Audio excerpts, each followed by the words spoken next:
Bonjour à tous. Du coup, pour terminer cette matinée, moi, je vais prendre un tout petit contre-pied parce que je vais remonter au tout début du funnel et pourquoi on va parler de la proposition de valeur dans un webinaire sur l'engagement et la conversion. En fait, la raison est simple, c'est qu'on a parlé d'une variété de formats, de canaux marketing et de com qui sont très intéressants pour engager et convertir avec son audience. Mais il y a un élément qu'on doit maîtriser avant de pouvoir se lancer dans une strate d'engagement et de conversion qui soit efficace, c'est sa proposition de valeur. Sinon, on risque de diluer son message, de pas atteindre vraiment ses cibles et du coup de dépenser de l'argent inutilement. Mais on va voir aussi que la proposition de valeur, c'est pas que un outil marketing et sales, mais pour nous, en tout cas la manière dont on le considère, c'est un peu la colonne vertébrale d'une boîte. Donc pour commencer, je vais vous présenter Axeléo brièvement parce qu'on a 3 volets chez Axeléo. D'une part, il y a la partie Axeléo tout court que je représente aujourd'hui, où en fait on fait de l'accompagnement de startups qui sont SaaS B2B. Donc ça, c'est un prérequis chez nous. On n'accompagne que des boîtes SaaS B2B et qui sont dans des phases d'amorçage ou en série A, voire on peut aller jusqu'en série B. Mais aujourd'hui, on est spécialisé sur le seed. On accompagne également des corpos, des grosses boîtes du CAC 40 sur des programmes d'innovation, d'entrepreneuriat, etc. On a une autre entité qui est Axeléo Capital, qui est donc un fonds d'investissement qui investit en seed, en série A, voire en série B, et qui a 45 millions sous gestion, avec aujourd'hui environ 25 startups dans le portefeuille. Et on a un dernier volet qui est le volet communauté événement. Vous avez peut-être entendu parler d'un événement qui se tient tous les ans à Station F, qui s'appelle B2B Rocks. Et cette année, B2B Rocks s'adapte. On vient d'en parler pendant 30 minutes. S'adapte et devient digital pour des raisons évidentes. Donc là, on est en train d'ouvrir la billetterie, donc n'hésitez pas à aller voir. On est en train de concocter un petit programme qui durera du coup toute la semaine avec des sessions verticales très intéressantes. Et on a aussi alors des choses qui sont réservées aux membres d'Axeléo et à notre réseau, donc aux startups qui sont dans notre portefeuille, les B2B clubs qui sont des sessions de partage d'échange entre nos startups sur des problématiques métiers. Et on produit également des contenus que vous pouvez retrouver notamment sur Medium.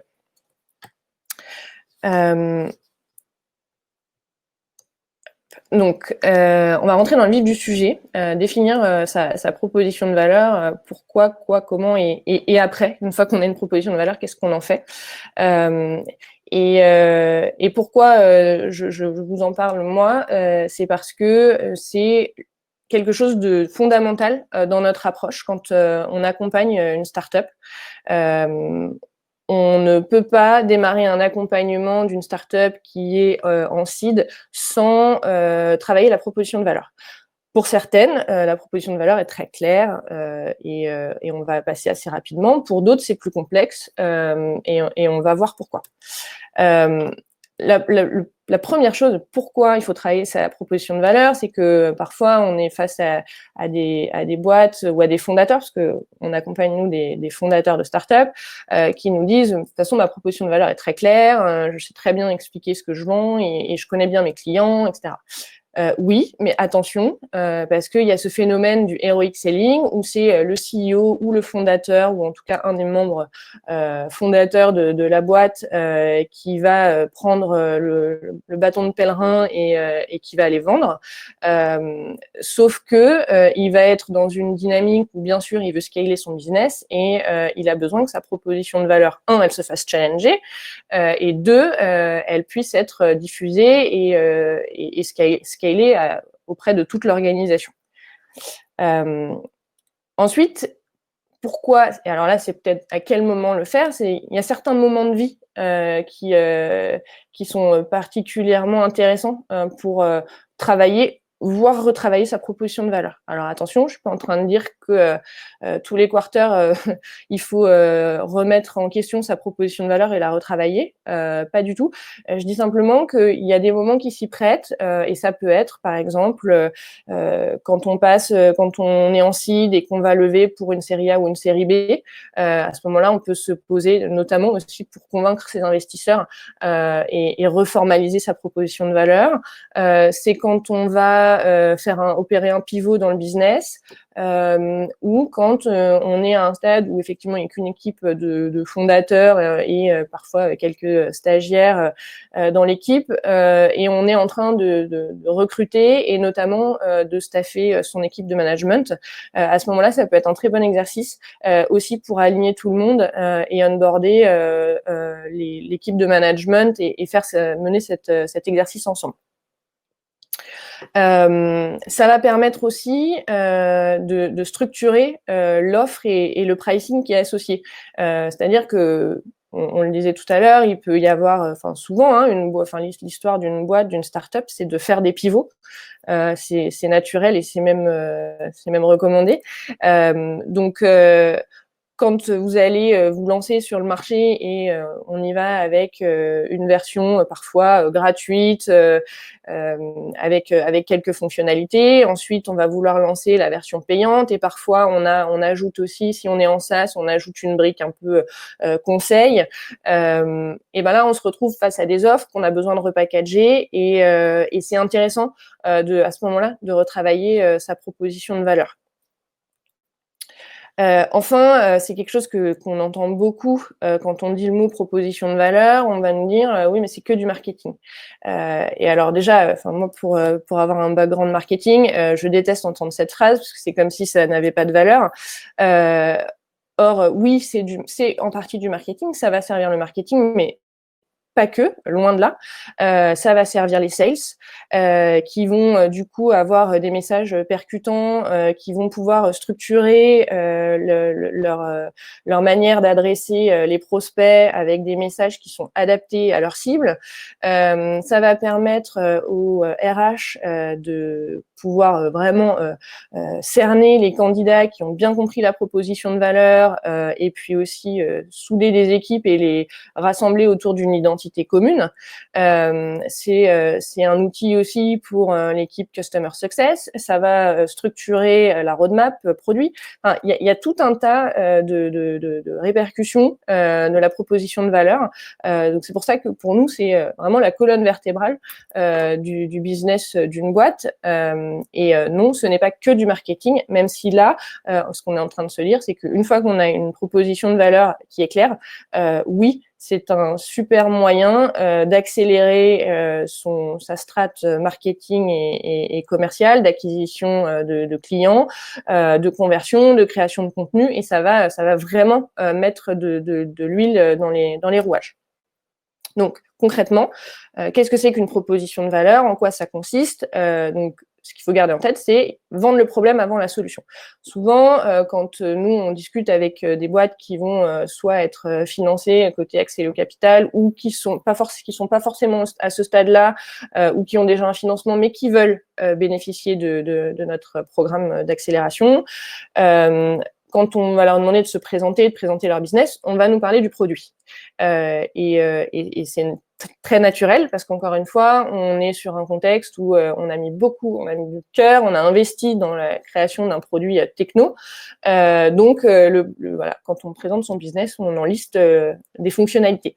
Le but ici, c'est de prendre du recul, de retourner un petit peu le système et vraiment de vendre le problème avant la solution. Pourquoi et quel problème on résout pour le client. Et à ce sujet, il y a une vidéo alors qui est assez connue et qui date un peu, mais que je trouve toujours aussi bonne. Quelqu'un qui s'appelle Simon Sinek, c'est un Américain, et sa vidéo, je crois que ça s'appelle Find the Why. Vous pouvez facilement la trouver sur YouTube, et il vous explique pourquoi les bons leaders, en fait, ils vendent en utilisant le pourquoi de leur produit, de leur boîte, plutôt que le comment.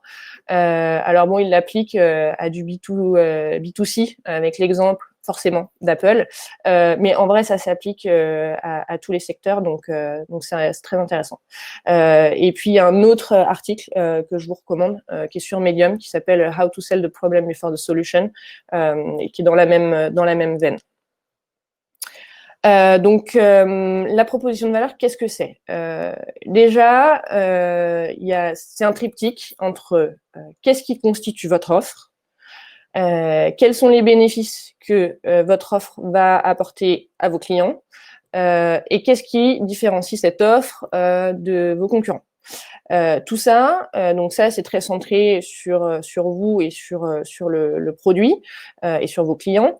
Mais c'est intéressant de le faire en toile de fond au regard d'un exercice que vous pouvez trouver d'ailleurs sur Google, ça s'appelle la cartographie du contexte ou la context map, qui est un exercice que nous aussi, on mène avec nos clients au début d'un programme d'accompagnement et qui va nous permettre de comprendre le contexte du marché, donc d'un point de vue économique, régulation, législation, etc.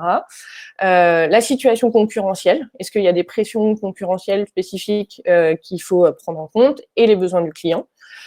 Et enfin, les tendances à impact, que ce soit des tendances démographiques, technologiques. Donc, ça, c'est la toile de fond. Et ensuite, on vient travailler sur son produit. Donc, qu'est-ce que c'est vraiment? Alors, vous allez pouvoir trouver des templates un petit peu différents et plus ou moins détaillés, mais voilà comment nous on la présente, la proposition de valeur. Ça peut paraître très simple, mais à ce moment-là, testez-le et appliquez-le à votre boîte. Faites-vous l'exercice et faites-le faire à d'autres membres de votre équipe. Vous allez voir, les résultats montrent qu'on n'est pas toujours d'accord sur les éléments de langage, et c'est là où ça devient intéressant de se challenger et d'en discuter. Donc, c'est à la cible, définition de la cible, qui peut être soit très précise, soit c'est des entreprises de tel secteur ou de telle industrie qui ont un besoin particulier. Donc là, c'est l'expression du besoin de notre cible. Ensuite, vous décrivez votre solution. Attention, là aussi, ce qui est important, c'est de passer du temps sur la sémantique. Est-ce que vous vendez une solution? Est-ce que vous vendez une plateforme? Est-ce que vous vendez un service? Pareil, ça peut paraître vraiment simple, mais en vrai, si vous posez la question dans votre boîte, vous allez voir que vous n'aurez pas toujours les mêmes réponses. Contrairement à, et donc là, vous nommez quelle est la typologie de vos concurrents. Si vous êtes une agence de voyage digitale pour des PME, et la typologie de vos concurrents, ça va être les sites B2C et les agences de voyage traditionnelles, type Havas, par exemple. Encore une fois, cette proposition de valeur, elle n'a pas vocation à être mise comme ça, telle quelle, sur votre site. Ça, c'est vraiment pour la construire. Et ensuite, c'est l'expression des bénéfices. Donc, qu'est-ce que votre entreprise apporte à sa cible et à ses clients. Donc, comment on s'y prend pour en arriver là? On travaille sur ces personas. Et pareil, c'est quelque chose où quand on arrive et qu'on discute avec une startup en disant on va travailler sur les personas, on nous dit ouais, bon, c'est bon, on les connaît. C'est vrai, vous les connaissez très bien, mais c'est un bon exercice de se remettre dans la tête. Déjà, il y a le buyer persona qui va acheter la solution, qui, dans pas mal de cas, n'est pas la même personne que celui qui va utiliser la solution. Et puis de bien comprendre quels sont ses besoins, quel est le job qu'il fait au quotidien, quelles sont ses sources soit d'inquiétude ou en tout cas de difficultés, mais aussi qu'est-ce qui le rend heureux dans son job. Pas du tout au regard de ce que vous apportez, simplement se mettre dans ses baskets. Et ça va vous permettre justement de prendre le recul nécessaire pour ensuite arriver sur la proposition de valeur. Et on se rend compte que quand on fait ça, quand on travaille ces personas, on peut parfois avoir plusieurs verticaux.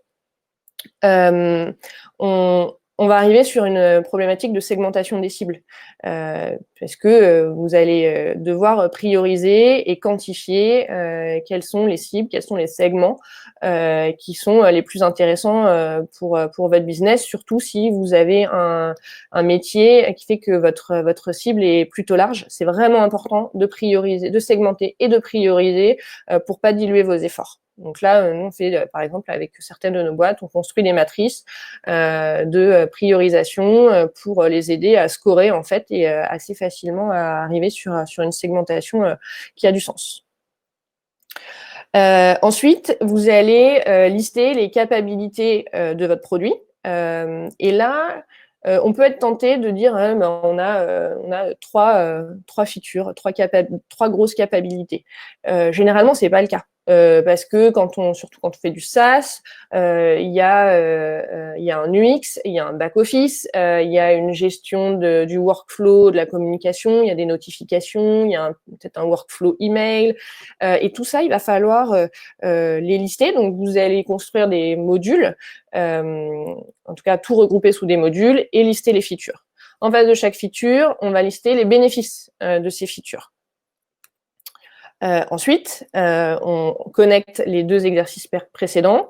Donc, on associe les bénéfices et les personas. Donc là, vous pouvez très bien faire une matrice où vous avez vos personas dans les colonnes et les bénéfices en ligne. Et à ce moment-là, vous allez de la même manière, vous allez scorer et vous faire l'exercice de pour tel persona, donc qui va être le buyer ou le user ou un prescripteur, quels sont les bénéfices qui sont les plus intéressants, parce que clairement, ils n'ont pas tous le même rôle dans leur organisation et ils ne sont pas intéressés par la même chose. Et vous allez scorer, ce qui va vous permettre de vous rendre compte que pour tel persona, dans votre proposition de valeur, il y a tel bénéfice à mettre en avant, qui n'est pas le même que pour le buyer ou le user persona, par exemple. Et ça va nourrir aussi votre stratégie de contenu et vous permettre d'aller plus vite et d'être plus pertinent.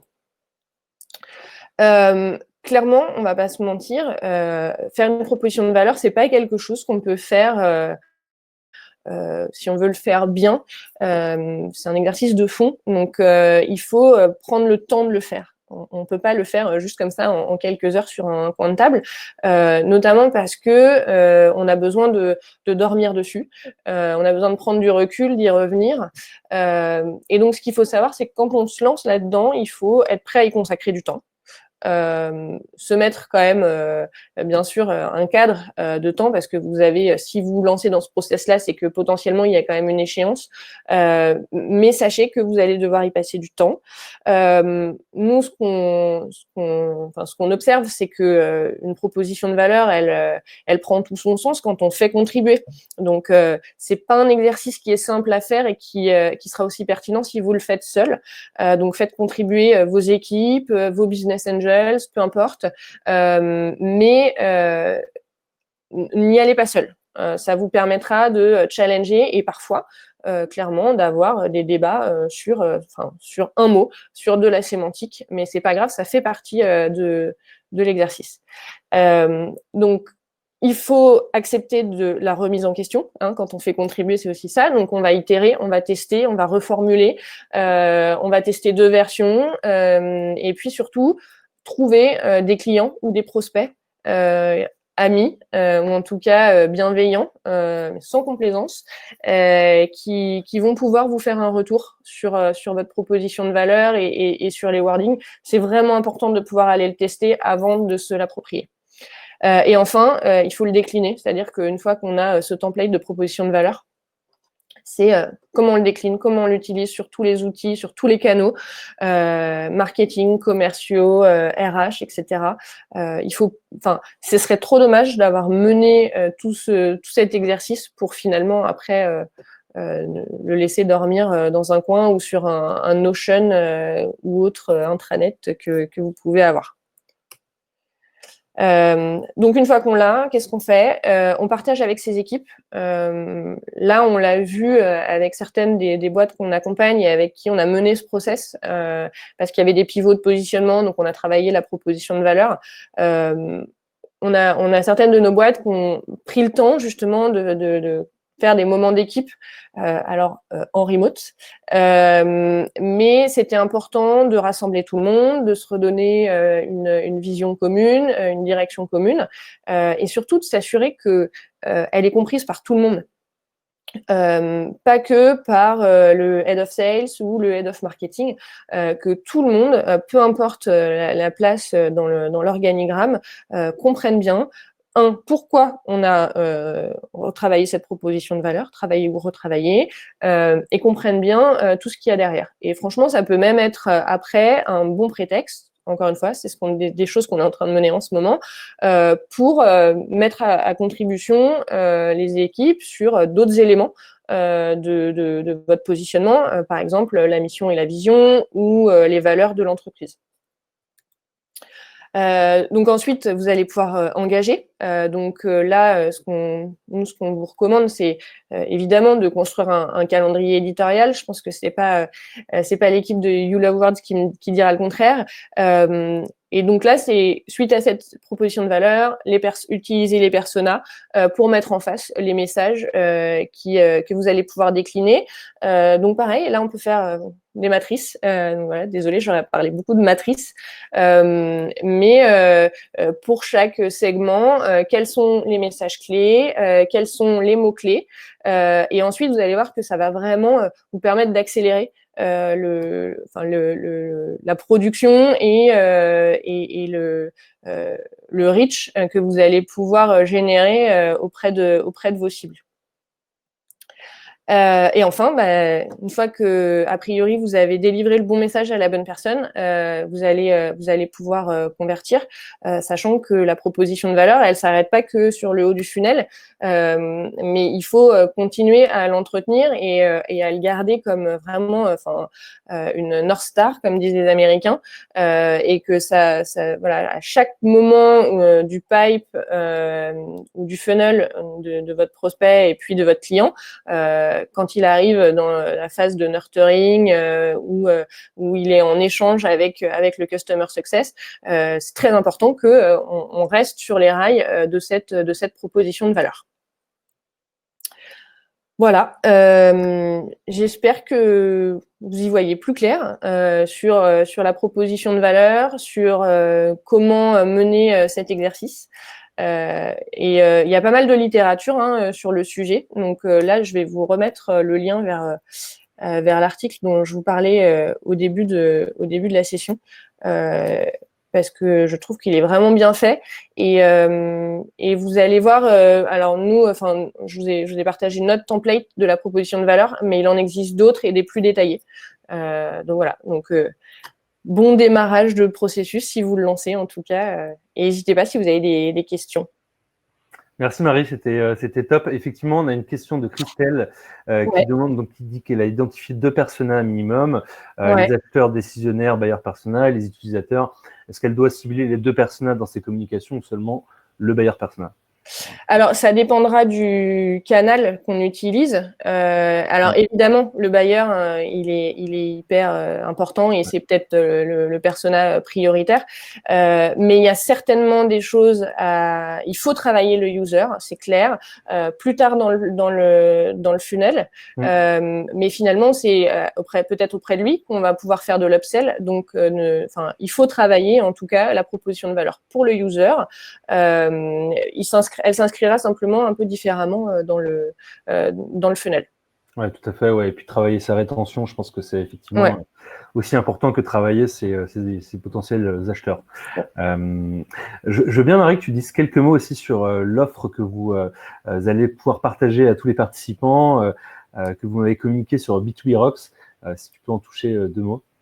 Ouais, bien sûr. Alors du coup, vous allez pouvoir avoir un petit code promo pour la billetterie de B2B Rocks, qui est donc l'événement dont je vous parlais tout au début sur le volet événementiel et communauté.